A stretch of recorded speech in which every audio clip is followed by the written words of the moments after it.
Водители линий маршрутных такси номер 55 и 46 жалуются, что на конечном пункте их маршрута по улице Кахарова с них незаконно требуют по 1 сомони за въезд. Это ООО «Терминал», здесь нельзя снимать на камеру.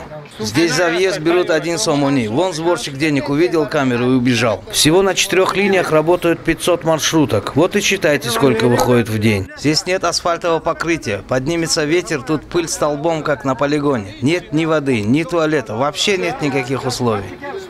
Как оказалось, эта территория принадлежит Ассоциации международных автомобильных перевозчиков «Аббат». Руководитель центра «Аббат» Боймурод Ишонов отказался комментировать ситуацию.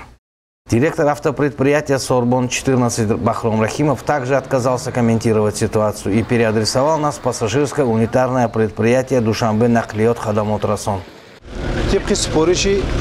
По исполнению постановления столичной мэрии было принято решение организовать конечный остановочный пункт пригородных маршрутов номер 268 и 26, а также городских маршрутов номер 55 и 46. Нам предписано устранить в кратчайшие сроки все существующие недостатки, в частности, провести линию водоснабжения и оборудовать туалет. Относительно незаконного взимания платы за въезд на стоянку к нам никто не обращался.